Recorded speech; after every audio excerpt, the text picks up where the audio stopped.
You're giving me like 80s vibes a little bit today. Really? Yeah, with a sweatshirt. I got this because Lil Dicky had it.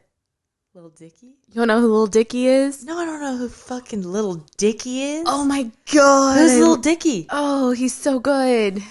He's this like Jewish rapper, like white Jewish rapper. He's hilarious. White Jewish rapper called Lil Dicky? Lil Dicky, his real name's Dave.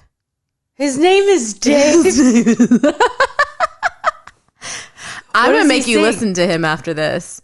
A lot of things. What are you listening to? Some Lil Dicky. Lil Dicky. Yeah. Okay. So that's what he's this like is. got like super. Okay. He's really fucking good. Okay. Like he's worked with Justin Bieber and fucking people, other famous rappers. Okay. So he likes Fila?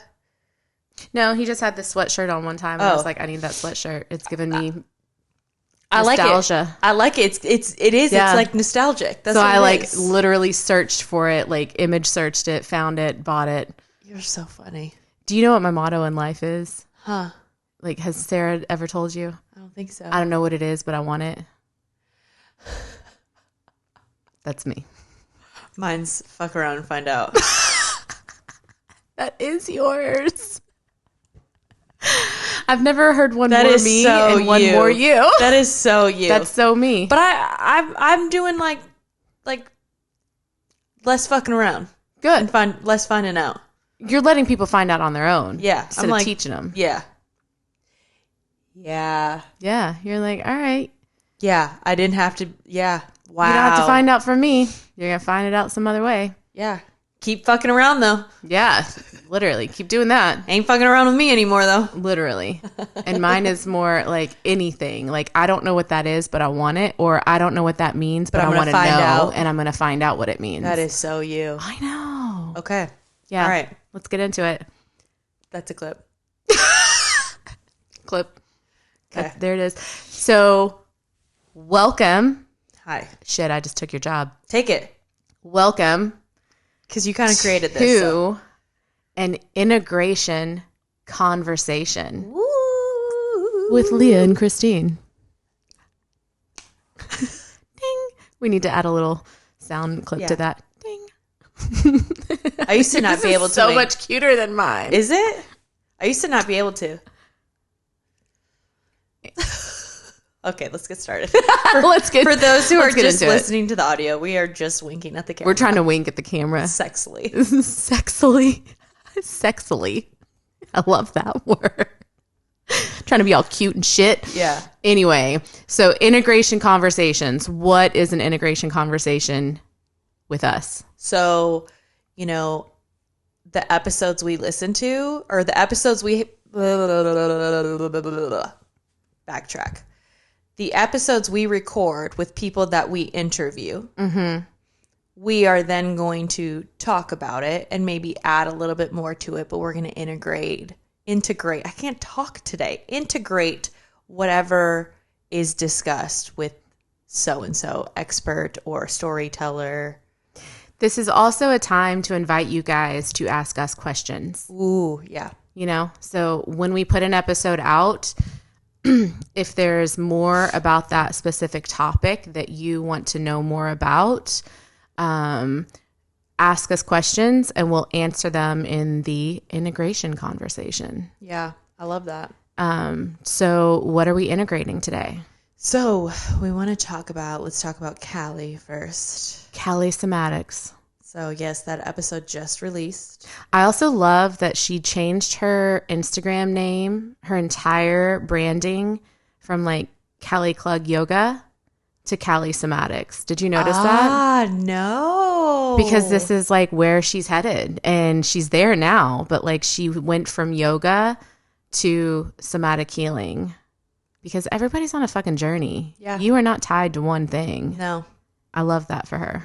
No, I do love that for her too. Okay, so let's get into Kallie. What were your thoughts about that episode and talking with her? So I have a lot of thoughts. We know. So many thoughts. I love how we didn't really know what somatic healing was. No. Like I knew nothing and No. had really kind of done nothing No. with Somatics. But then we did end up doing something. Yes, we did. Was that before or after we interviewed her? Before. It was before? And we didn't even really realize. Oh, yeah. We didn't even know we were doing it. Yeah. So you found this class, or was it me who found it? It was like a women's circle, a new moon women's circle back in February. I can't remember, but it doesn't matter. Either way, regardless. we were like, ooh, this sounds fun. Let's do it. But we didn't even really know what it was. No. So the Instagram post was this, there's this women's embodiment circle. And we're like, that sounds fun. That sounds Right up woo-woo. our alley. Right up our alley. New moon circle. Count me in. Count me in. Jason's like, you doing your witchy shit tonight? I'm like, it's a new moon women's circle. Embodiment circle. Yes. So yes. Short answer, yes. Yeah, okay, whatever. But we were like, we've never done this before. We didn't know what to expect Didn't know who was going to be there. at all. Actually, I think like maybe Erica invited us to that Yes. because So then she right. couldn't go last minute. And so we were like, well, I guess we're here now. Erica is who we interviewed that does human design in season 1. Yes. So we go. Let's talk about, first off, let's talk about the fact that I got there after you and you're like, hurry up, hurry up, hurry up. I feel uncomfortable because you knew that there was going to be movement in this. And that is something that doesn't come natural to you. No, I'm a stiff upper lip. But there's a reason. Yeah. And why is that reason? I mean, my mom wouldn't let me dance. You are like the modern Kevin fucking Bacon from Footloose. Oh, she used to call it gyrating. Oh my like God. we weren't allowed to watch MTV because there was too much gyrating. I remember like breaking down at like a slumber party one time because they're all learning this like dance routine and I'm like, I can't dance. Like, But you can. It was just there's a lot of shame around dancing. so I hear. I can. I've apparently danced when I'm drunk. You'll never see that happen. But, you know, anyway, a little loosey-goosey over here dancing. Yes. So you were kind of stressed Oh, yeah. about it. So I get there and I can't even remember. We did like a meditation in the beginning. The thing that freaked me out is when she literally said the word dance, because nowhere in it did it say dancing. Yeah. And when she said dancing, I remember looking over at you like, I'm going to fucking kill you. Like, I did not know this was dancing. And I was like, bitch, let's twerk. Let's go, baby. So I guess we should say who this is hosted by because we're going to end up doing something with her, but Lindsay. Oh, fuck. What's her last name? I don't know why I want to call her Love, but it's not Love. I do. I literally had her in my phone as Lindsay Love. I have her in my phone as Lindsay Love. Yeah, I love that. I do too. I don't know if that's her real name. Let me give her a shout out real quick. It is. I don't know. It doesn't Lindsay. say on her. Lindsay Winkler. Okay. She is a Pilates instructor at Core Pilates here in Louisville, Yes. Norton Commons. She's amazing. So we do this class. Yeah. And to me, I've done guided meditations, but to me, this was like a guided dance, Yeah. which made it so much easier. And the Yeah. room was dark.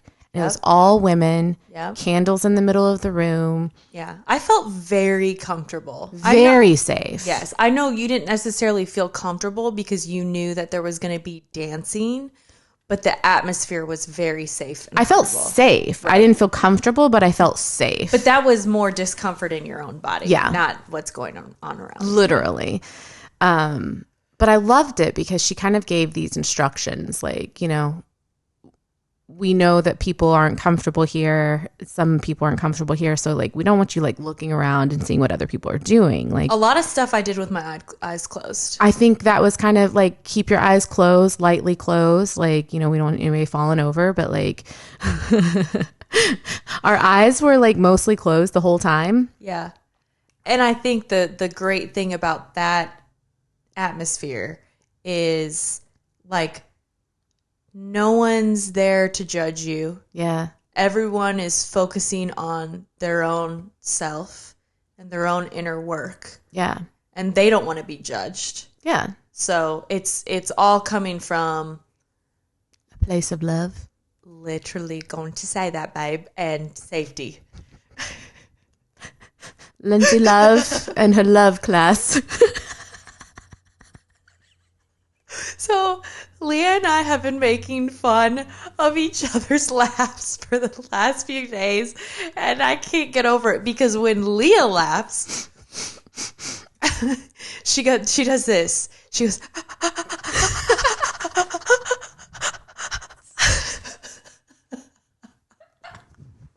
and when you laugh, you go,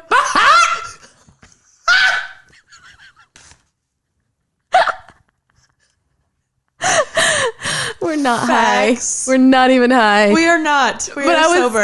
When we started making fun of each other's laughs, I was like, mine is like I'm trying to hold in a fart and it just keeps coming out a little bit at a time. And yours is just like, let her rip. Let it rip. Let her rip. Shit. Okay. Where were we at? Anyway, now you guys are never going to be able to hear our laughs the I same. know. So this dance, this guided dancing, I when I try to explain it to people, I'm like, it was so beautiful because it was like every song was meant to heal a part of you. Yeah.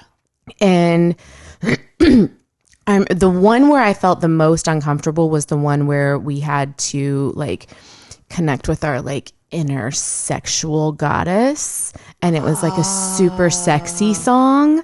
Because I think I'm like the opposite of sexy. Oh my God, no. You've not seen me in the bedroom. Like, I mean, no. You're correct. Like, I do not consider myself like this sensual, like the idea of like giving someone a lap dance or like being sexually like dancing and moving. Like I'm so stiff. I can't imagine. But to me, sexiness is not necessarily what you do.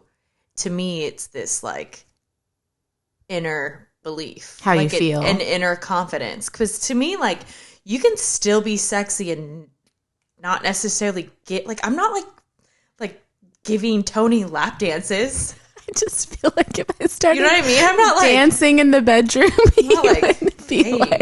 he would just start immediately laughing. Well, but part of that is your confidence with that action. Right. That was the only time I really felt super fucking uncomfortable. Like the most uncomfortable I felt in the entire class was like having to like, you know, we're like, she's like, run your body down the side of your hands down the side of your body and move and feel it. And the song is like super sensual. And I'm just like, like skipping past things. Like, ooh, this is so uncomfortable. Yeah. So, and I don't know what you were doing because my eyes were fucking closed. Oh, I was feeling myself. Oh shit. Okay. She told me to feel myself. I was feeling her feeling up yourself? and down. Oh fuck. I just, when it comes to that stuff, I just don't really care. Am I a dancer? No, not really. Not really. I just have more of a fuck it. Fuck it. Fuck around and find out. Fuck around and find out. Yeah, no, I just, that stuff, it doesn't, like when we did ayahuasca with Kenyatta. Yeah. Kenyatta was our videographer when we did ayahuasca, and they, I guess, I don't know what you'd call it. They teach pole dancing. Sorry, I couldn't think of it. And I want to take lessons from them. Am I a good pole dancer? No, I just don't really like. I'm okay with sucking at stuff. So, in that regard. Yeah. I know what you mean. Yeah, I don't know. That wasn't, but I also didn't really have the religious trauma that you had. So maybe like the sexual part of it. I feel like there's a lot of sexual shame. Right. For you, it's this, it's, you are sexy. you're a sexy motherfucker. Oh, thanks, bitch. You're welcome. But that's like an inner. There's a blockage there. Yeah. Like, that's an inner thing, I think. Oh, shit. When that thing, to me, when that thing gets healed, bitch. Yeah. And you know what? To me, what sexiness is confidence. That's sexy. That's pretty sexy. It's like you own who you are and your body, and doesn't necessarily mean that you have to be like really good at something to be sexy. To me, sexiness is confidence in whatever it is that you're doing, and knowing that like you're a bad bitch. You can suck and still be a bad bitch. Like, I'm not a professional dancer, but I was sexy in that moment because I felt fucking sexy. I love that. There is no one else who's gonna like, if I feel like I'm sexy, I'm sexy. I don't care about your opinion. I love that. Yeah. Do you want to have some of my sexiness? Give me some of that. Yeah, here's some of my confidence. Thank you. You're welcome.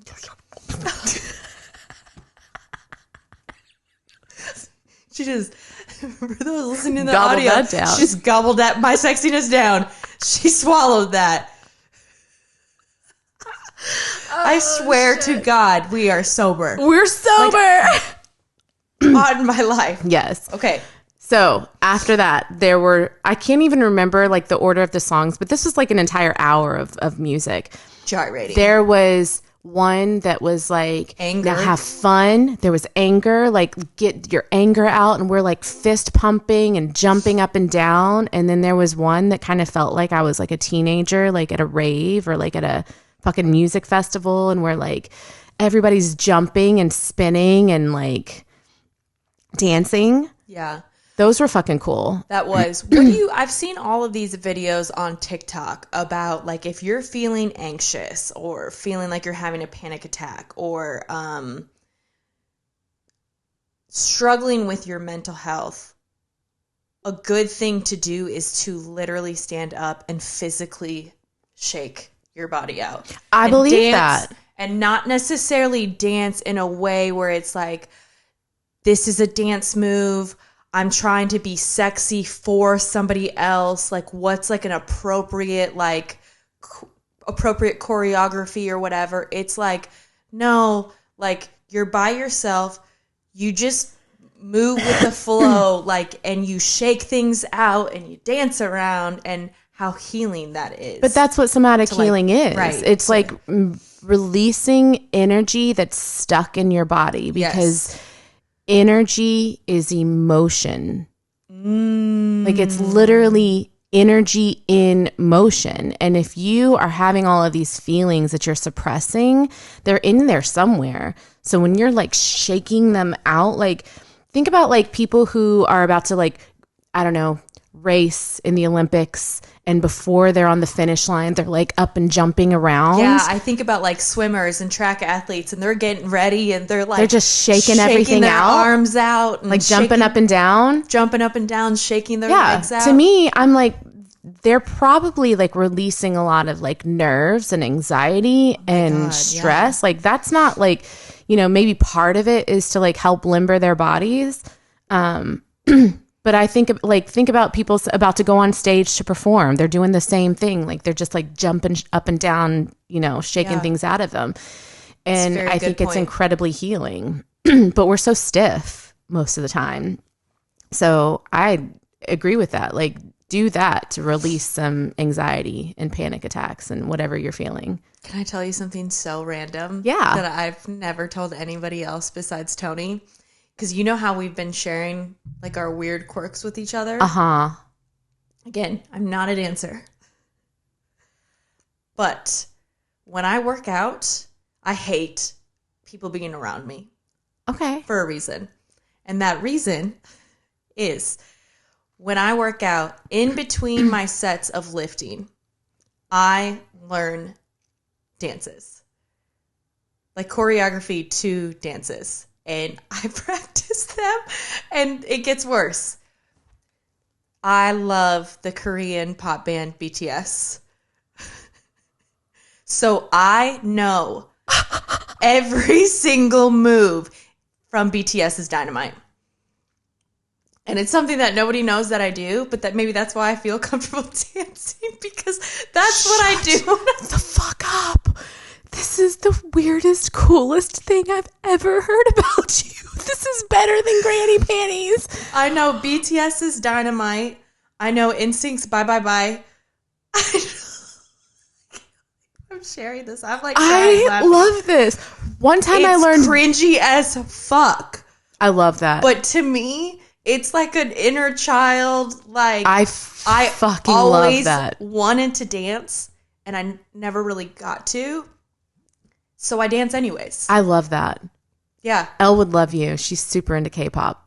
And Blackpink. I love Blackpink. She loves Blackpink. I fucking love K-pop. I am not a fan, but I get it. But I get it. BTS is Dynamite and BTS is... we're going to need to see this. Everybody... Mic drop. I would have to be probably on a... Acid. Lot of drugs. Okay, we'll do it. This all right. Dance in front of people. Well, it's happening. You want me to sing? That's what I want you to do. Oh yeah, you sing. Everybody, Leah sings and she won't sing. Oh my God! No, Sorry, we're gonna do this. Cat's out of bag. All right, whatever. But you have an actual talent. That's a talent. What you just said is a talent. I tried to learn Gangnam Style and couldn't fucking do it. I do Gangnam Style weddings, literally. Like for hire. For hire. Like my party track. This is amazing. I know Lady Gaga, Bad Romance. Okay. I know Britney Spears, Oops, I Did It Again. This is amazing. Okay, let's move on. Okay. So I love this so much. Love knowing these things about you. And now super fucking corny. I love this. Okay, so then we moved on to, like, there was the anger dancing. Yeah. And then there was the party dancing.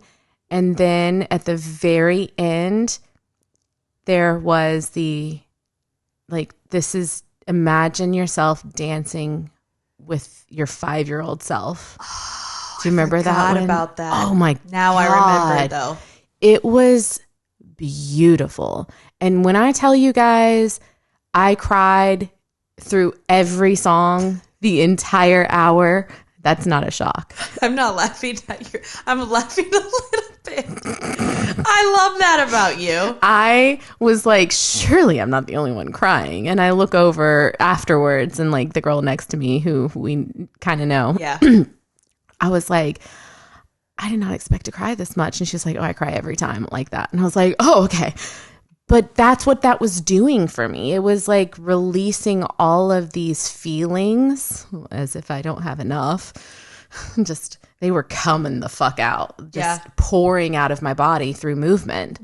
But think about, too, you've done so much work with healing and, you know, psychedelic use and working on your trauma.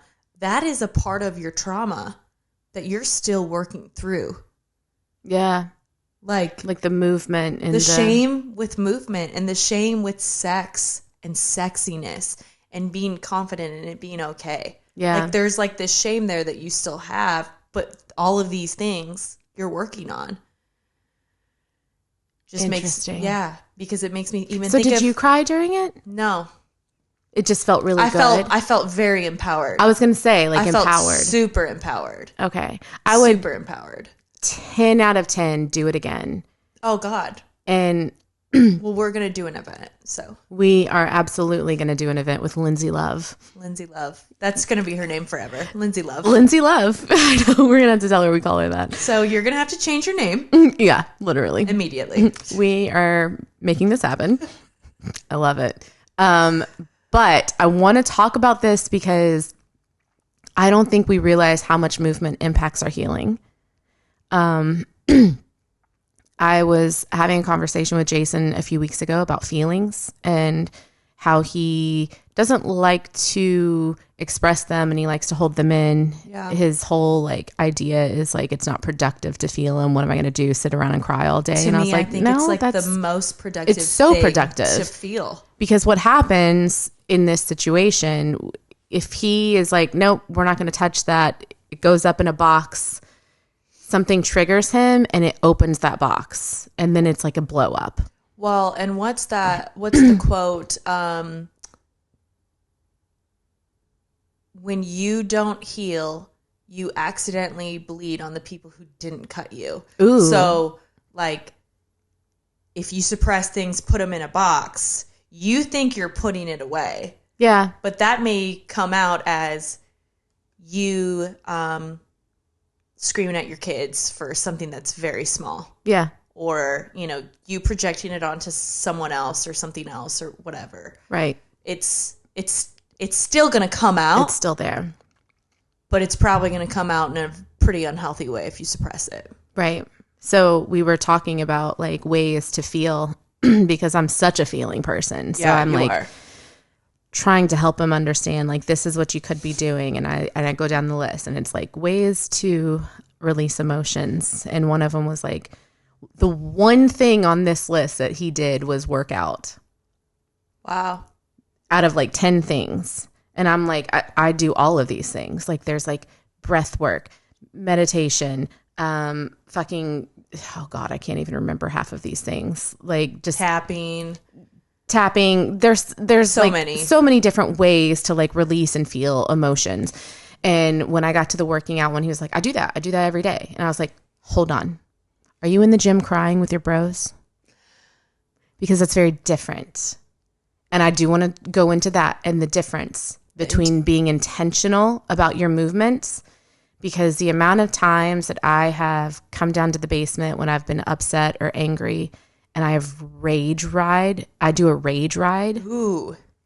On the Peloton. Nice. And I'm like literally like fucking like I'm not even paying attention to the instructor or the time on the clock or anything. And I'm just like, you're like I'm fucking raging. Yeah. You're like fake running people over with your bike. Literally. And then I come out of it and I'm like, all right, I feel better. Like I got it out. Yeah. You know, and then I'm like not like yelling at people for no reason or yelling at my kids, like because it has to come out some way. And I'm saying that because since then we've learned a lot about Pilates. I have even talked to people who have done yoga, who did yoga for years to have a fit body. And then a couple of years ago had this transition in thought where it was like, oh my God, this is helping me mentally. And then now it's like a mental thing and not just the physical thing anymore. Or like, you know, I talked to someone who said in a yoga class, they started crying and had to like get up and leave. And I'm like, but that's what it is supposed to be. Yeah. Like you are connecting to your body in ways that you don't normally throughout the day. And when you're doing that and you're connecting with your mind, there are probably some things that are going to be coming out through those movements that should be coming out. And that's interesting that you bring that up because I've been in the fitness industry forever. And like I went to like in high school, I was an athlete. And then I struggled with bulimia and go to college. My major is exercise science, but my major was exercise science because I wanted to not get fat. Shit. Yeah. So like we talk so much about intention with psychedelics, but I've learned a lot, you know, recently about how intention is important with literally everything that you do. Everything. And so my intention with working out was because I had this like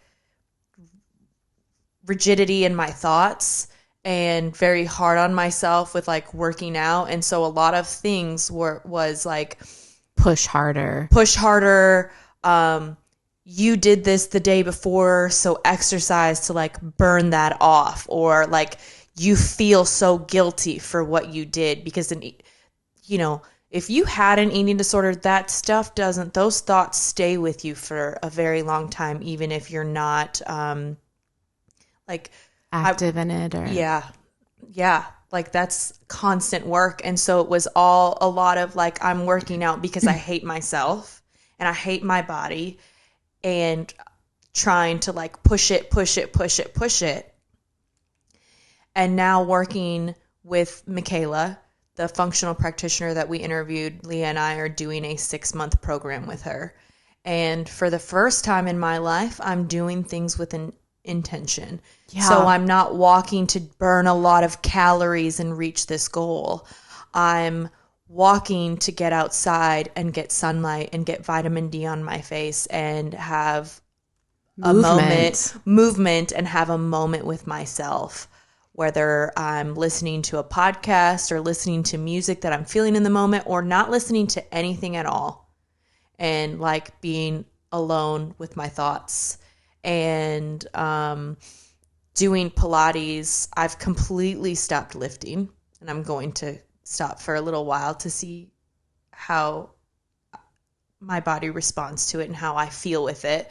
But we started doing Pilates with Lindsay, and I've done Pilates before, but I have not done Pilates where I'm like tuning in with my body.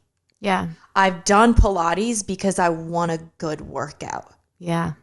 Where it's so much deeper than just like, I want to burn calories and I want to sweat. No. It is like, I want to tune in with my body and what feels good. And what feels good is movement. And I'm paying attention to my breath and how things make me feel.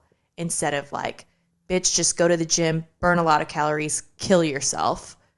And like, you know, when I used to work out at your gym, in some of like the boot camp classes, I feel like you would know who I'm talking about. I don't mean to call her out and I don't even remember her name, but we would have these like reps that we would have to do. And there was always one person in my group who would like just rush through them, and like her planks were never the right form, exactly, or her like lifting was never the right form, or her squats were never the right way, but she was just doing it to finish and to do the most. Well, and she was doing it to win. Yes. She did it to win. Where with mine, I'm like, I'm trying to do a perfect squat with each squat. I'm not like up, down, up, down, up, down. I'm like intentional about my movements. Right.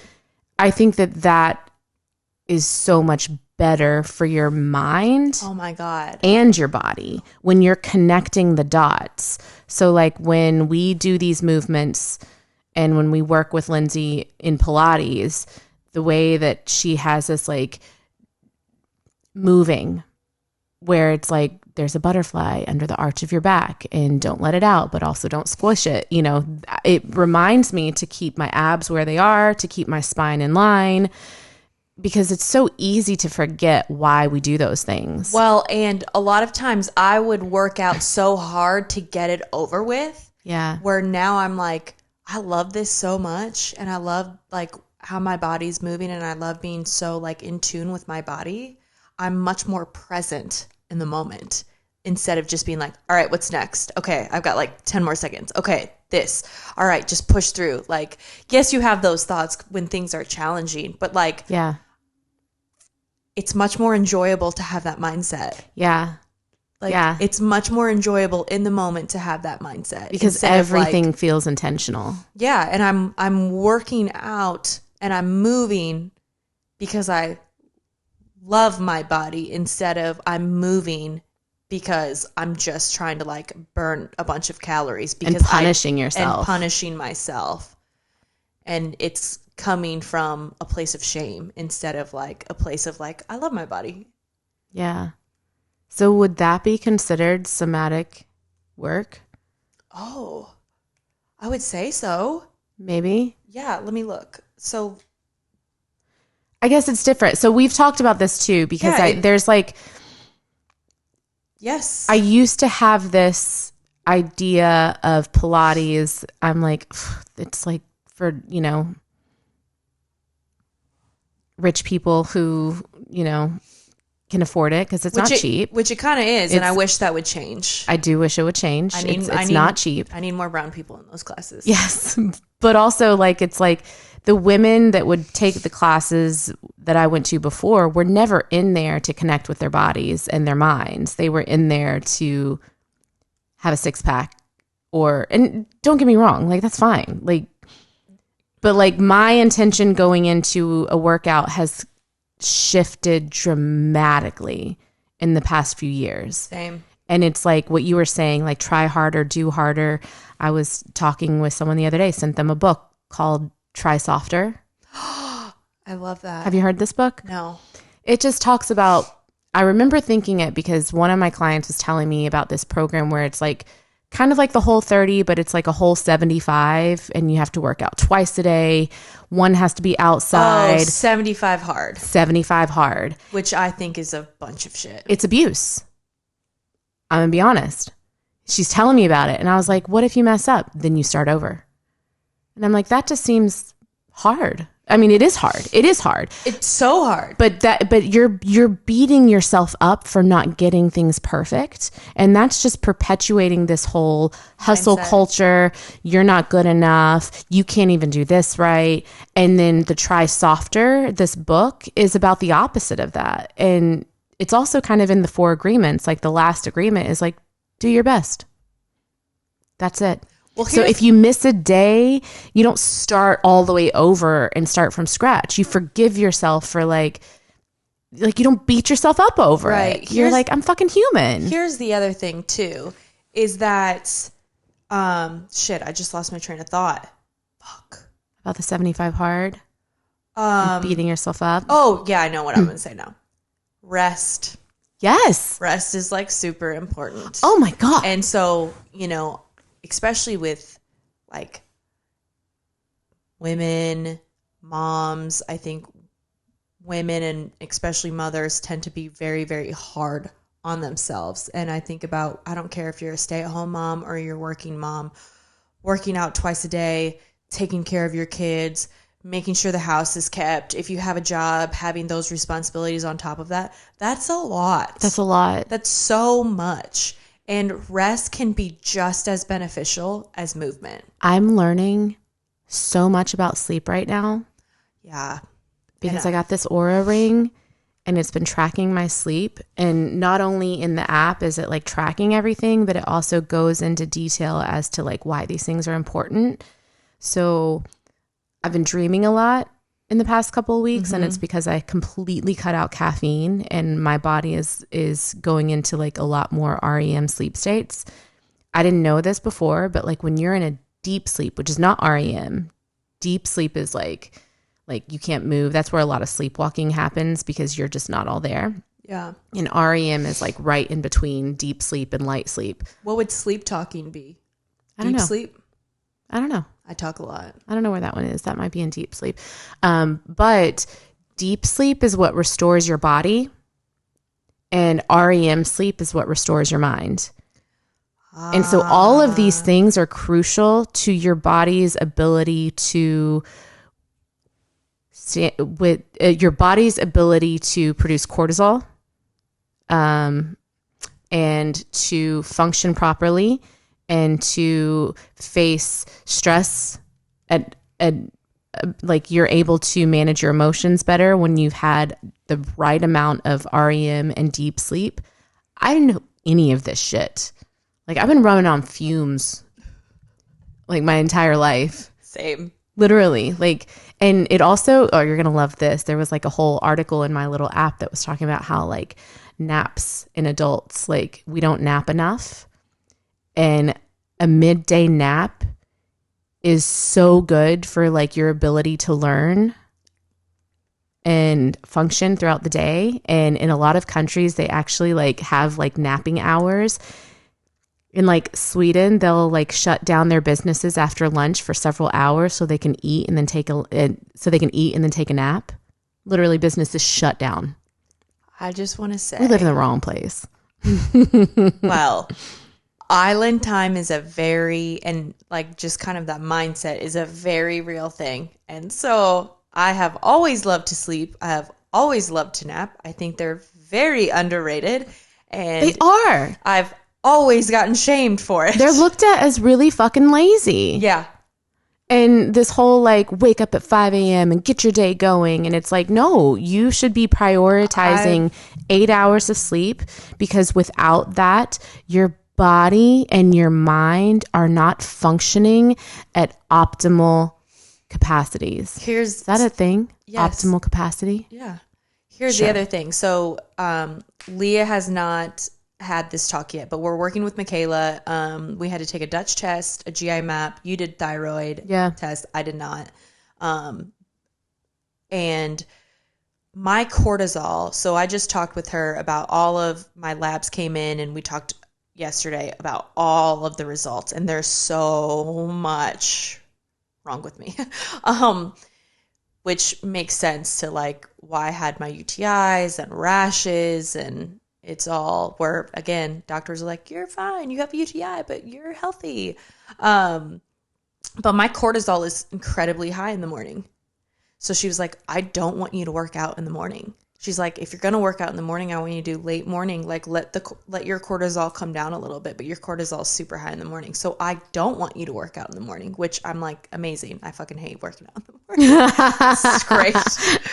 But how many times do you hear like the best time to work out is early in the morning? And to that, I say it depends on the person, and love that. Go get a GI test and go get a Dutch test, and then come back at me. Yeah. Yeah. The other thing, working with her and then, getting my labs back, my melatonin is low. So that's something that we're going to work on. My cortisol is super high in the morning. My estrogen is incredibly high. Leah and I have both struggled after getting off the pill with like cystic acne on our like neck and like chin area, which having high estrogen can be a part of that. I'm androgen dominant. Gosh, what else? I have a lot of work to do on my gut. So it's all of these things. If I would have gone to a regular doctor, I would have never known these things.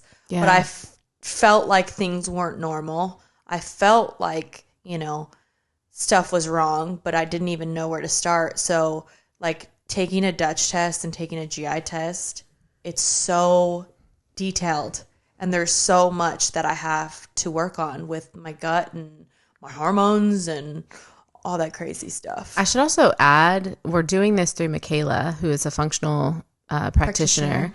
And there are people like that. You kind of have to search for them. Yeah. But doctors don't pull these things. I have never. Why don't they? Why? Because I've never had to poop in a fucking cup for a doctor ever, or pee 6 times a day and track when I'm peeing. Like I've never had to do any of these tests for a doctor ever. They don't pull this shit. You have to ask for it, and even then they're like, yeah, we're not doing that. But I highly encourage anyone over the age of 30 to get a Dutch test. Every year, and a GI test. And you have to pay out of pocket most of the time, which fucking sucks. But it's like, I haven't even had my one-on-one with her yet to know what these levels mean. But just reading them, I'm like, oh my God, there's some shit that's like lower than it's supposed to be. Yeah. And I don't know what that means, but that's not good. That's the other thing, is I'm showing signs of PCOS, and so I'm going to take an autoimmune test, which is funny because when I was having my rashes and UTIs, a holistic doctor mentioned that like I could have an autoimmune disease, but then I went to a different doctor and they're like, no, your levels are fine. Interesting. Yeah, because they thought I had lupus. Interesting. No, you're good. You're fine. Everything's fine. But one of the things that Michaela talks about is like prioritizing rest. Yes. And I am now. Good. I'm like seeing like the difference that it makes on like a good night's sleep and like a low night's sleep. Like I didn't sleep well last night, and so my like scores this morning were like. But you were stressed last night, so your cortisol was probably really high. And yeah, had a hard time sleeping, which makes a lot of sense. It matters. Oh shit. Have you been? And I've been doing. She recommended us get this 5-minute journal. It has helped me so much because I literally make time for myself every morning and every night to write affirmations, what I'm grateful for, like throughout the day, like my highlights of my day. I love that. And yeah, there are like set things. It takes literally like 5 minutes altogether because it's like you write in the morning and at night. And I'm much more like writing down that I'm grateful for my family or writing down that I'm able to move my body. My thoughts like change. So in a situation where if I weren't journaling, I probably wouldn't even think about it. I just go about my day, where now I'm actually thinking about what I'm grateful for. So then in moments like when I'm with Kai or when I'm with Tony or whatever, I'm much more appreciative of those moments because I'm thinking about how I'm grateful for them. You were talking about, I've had that literal exact journal before and ended up giving it to someone because I never used it. I put it on our Amazon. You did? Yeah. Okay. So the 5-minute journal, it's on our Amazon cart. It's on our link. Yep. Anyway, our storefront, whatever it's called. I don't do that, but I've been meditating instead. Okay. And at the end of every meditation, it says to think of something you're grateful for and why. I love that. And it's I'm so on fucking cheesy. App? No, it's Serenity app. Okay. The Serenity app. It's so cheesy because I'm sitting there and I'm like meditating and my eyes are closed. And at the very end, when it says that, I'm like, I've got like a goofy fucking smile on my face because I'm like thinking about what I'm grateful for. And I'm like, oh my God, I'm like smiling about how grateful I am for that one thing. I love that. But and then I'm at a point now where it's like, now think of 3 things you're grateful for. And they could be as simple as like the socks on your feet or the bed that you're sleeping in, because the more you do these things, the easier it is because you can't think of the same thing you thought of the day before. Ooh, I love that. Yeah. It seems hard, but it gets easier because when it's easy to be grateful for the big things, it's much harder to remember that there's all these little things to be grateful for too. Yeah. But it's just like practicing gratitude in general. Yeah. Instead of scarcity, you're grateful for the things that you do have. Yeah. The other thing that I've been doing in the mornings and has really helped me is I saw it on a TikTok, and I should just do a video of me doing it and post it. I don't know who Is it dancing? No. I'm like, yes, post the TikTok. No. It is me just sitting in my bed, like in a pretzel position, my hands on my knees. So this is something that, you can do. And taking 10 deep breaths in through your nose, out through your mouth. And then in that seated position, you're doing a cat-cow. So like you're rounding your back and then arching your back. And again, the movement is following like your breath. I love that. And then, you do like a side stretch on each side, a side stretch on each side. And then you put your hands to your head, like in a prayer position, and you say kind thoughts. And then you put your hands to your mouth and you say kind words. And then you put your hands to your heart and you say kind heart. I love that. And then that's how I start my day. That's how you start your day. Yeah. Little meditation, a little journal. Oh, I love that so much. Yeah. Okay. You should take a video of you doing that. I will. I want to see you doing that. I'm going to do it tomorrow. Okay. Let's do it. Anyway, so all of this to say, we're on a fucking journey right now, man. We're also drinking a fucking gallon of water every day. So we better wrap this up because I got to pee. You got to pee again. Same. All right. Yeah, we are drinking a gallon of water. So we're on a journey right now, but this like whole somatic thing really kind of like got me thinking about being intentional with my body, being intentional with my moving. I'm still working out. I'm just not working out as hard. Yeah. And I'm being a lot more gentle on my body. This is also a perfect example of, yes, we do psychedelics, and yes, mushrooms have helped us out so much, but we still do the work every day. Yeah. And it's not just the mushrooms. We are the medicine.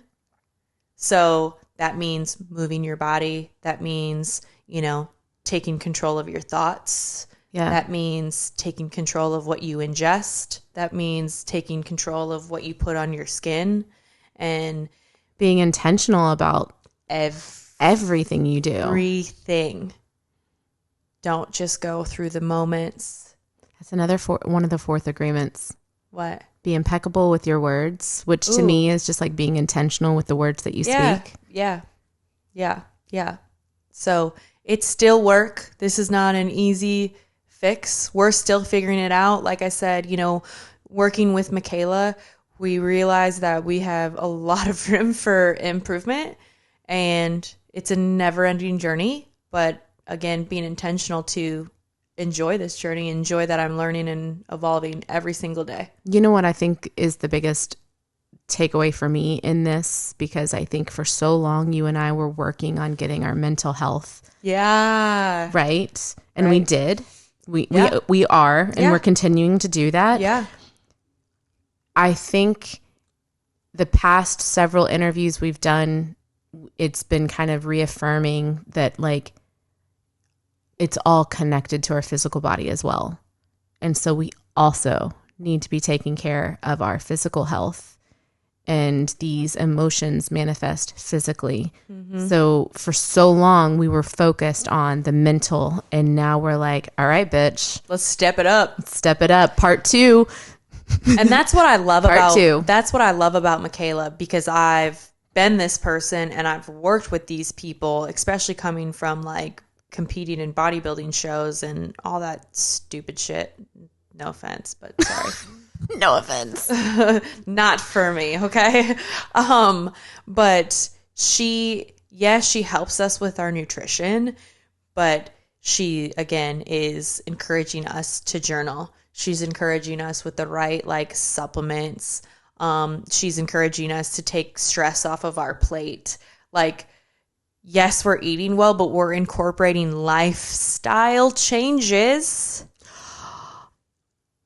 with this. I gotta add something to She's that. not just a workout, eat this because it's like nutritional and it fits in your macros. It's like, no, like, I care about how you're feeling. I care about your stress. Because there was one woman, and I'm gonna go there. I was working with a woman who was a bodybuilder.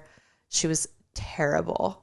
And this was when I was struggling with my UTIs and all of that stuff. And like I'd gone to the emergency room a couple times. I didn't feel safe to tell her how much I was struggling because of how cold she was.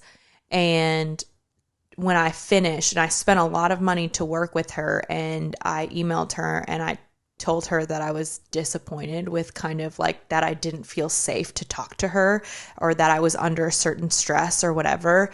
And she was like, I'm not your therapist. Go get a therapist then. That was literally her response. And I was like, you suck.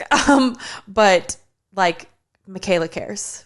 Yeah. And I think to have just this like, oh, it's just about, you killing yourself. Because that's another thing too. Like, if I cheated more than I was supposed to, she would threaten me and she would say, like, if you keep doing this, I'm going to take all of your cheat meals away.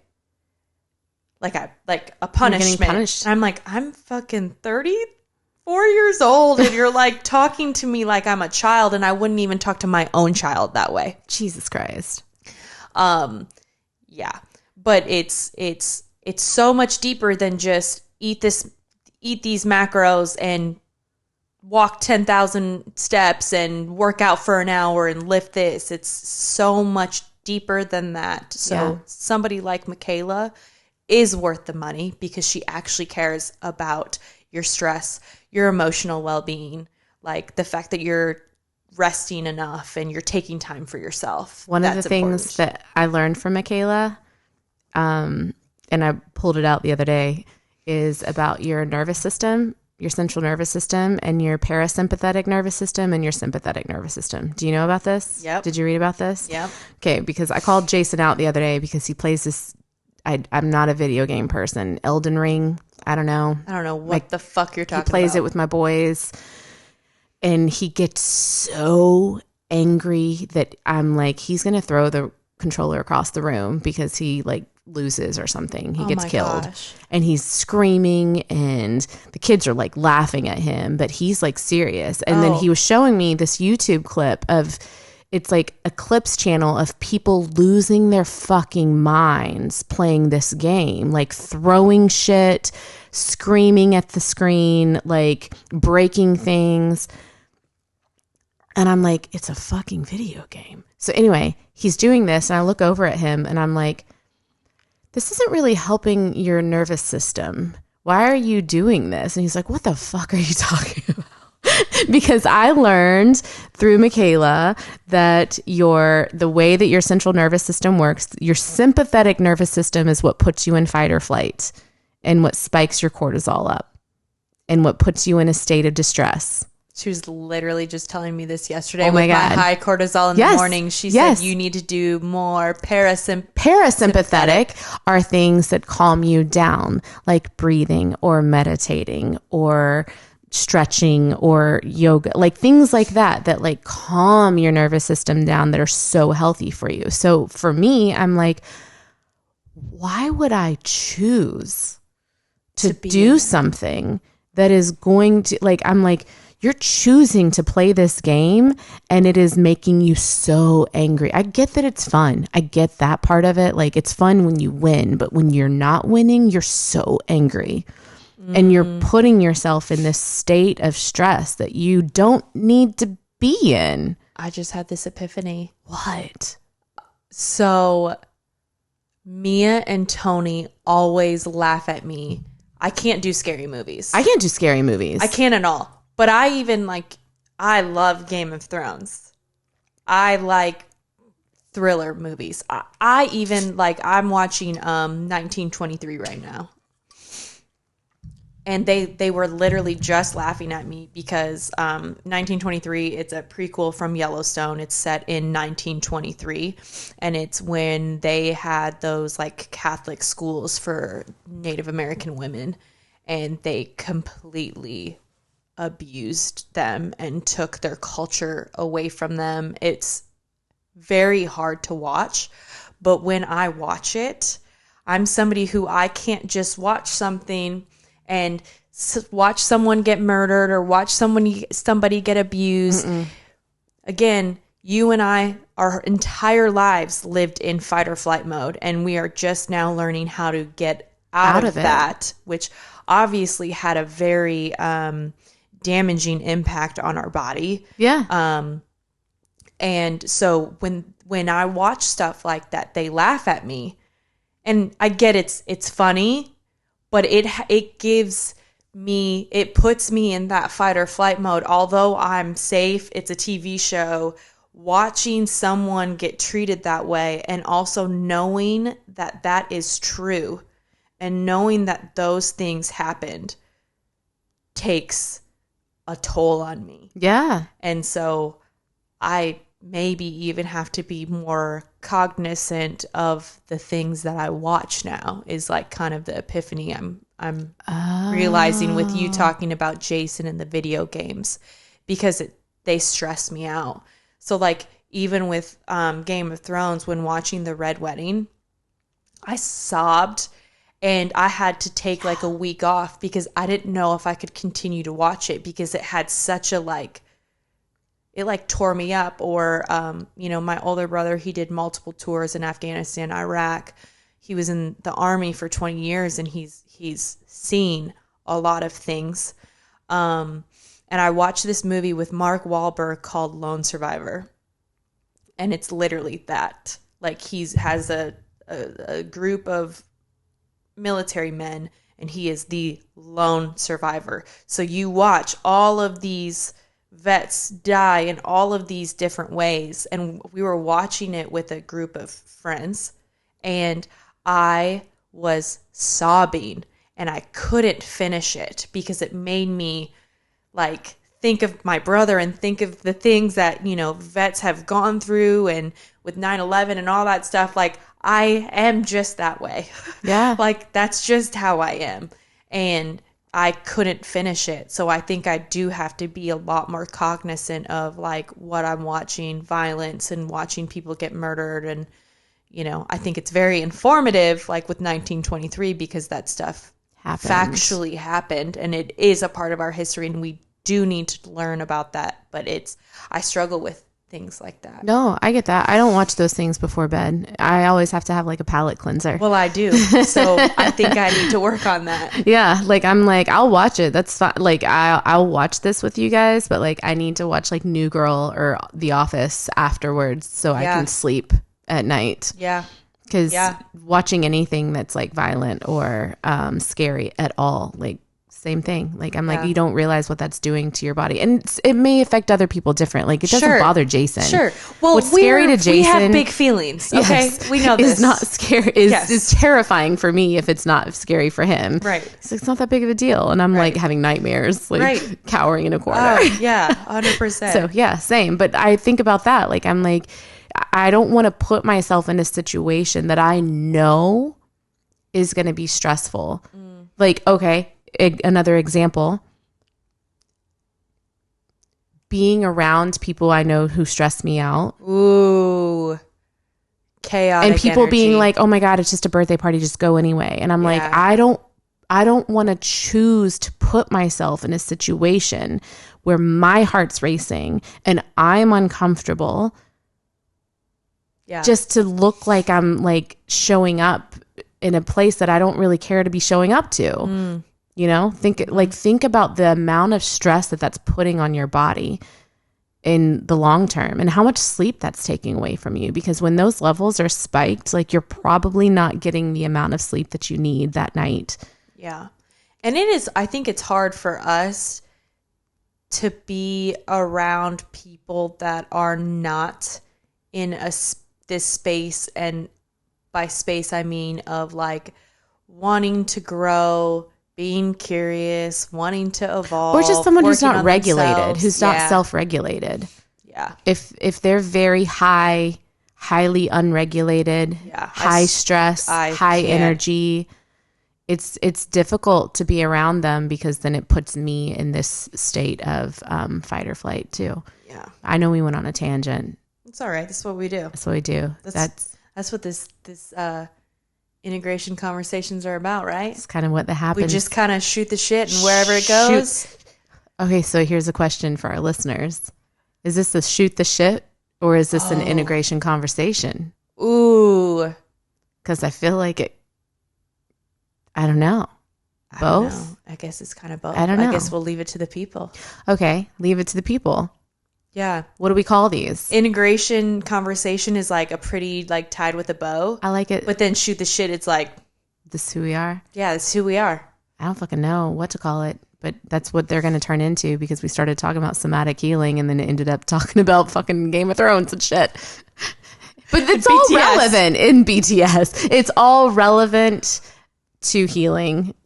It's weird how it is. It's all connected. Well, and yeah, somatics are important. Like what we're doing with Kayla is important. Even like the stupid shit we talk about like, you know, you struggling to give Jason a lap dance or me and loving doing K-pop dances in my basement. Like, but all of that is a part of healing. Yeah. All of it. Yeah. Even if it sounds silly, it's not. So what's the message we're going to leave them with today? Ooh. Oh, God. I feel like we covered so many things. I can think of something to sum it all up. Okay, sum it. Be intentional with your movements.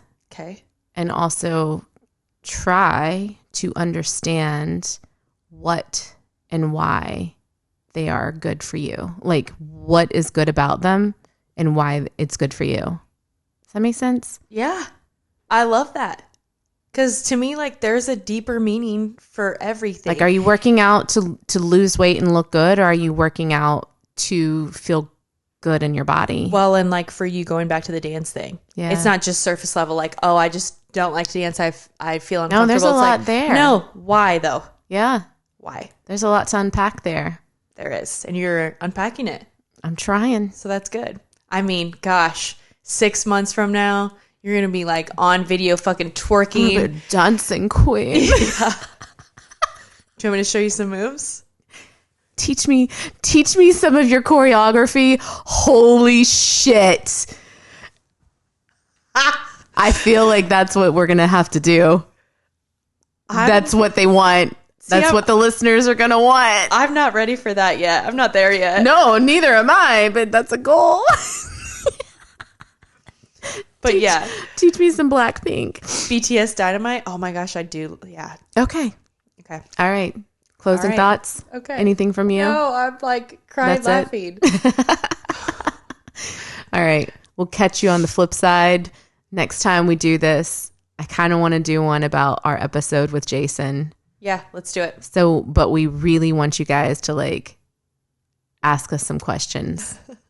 Not that we won't have anything to say. We have a lot to say. But if you guys have any questions about the episode we did with my husband, Jason, and being a functional alcoholic in recovery, shoot them our way. Yeah, and that's what's interesting because we got so many comments like about on our that TikToks episode. And our reels. And messages. And I think that there are a lot of people that, especially the clip where we talk, or he's talking about, like, he's not necessarily the stereotypical alcoholic because he's a functioning alcoholic. But think about how many people aren't the stereotypical alcoholic. Hence why they don't think that they have a problem. But they saw the video and like one woman commented and she was like, oh my God, he is me. Yeah. And I'm like, yeah, this He's is a lot of people.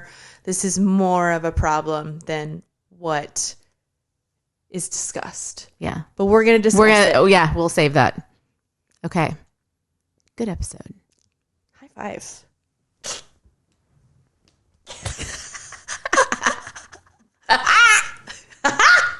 Okay. Bye.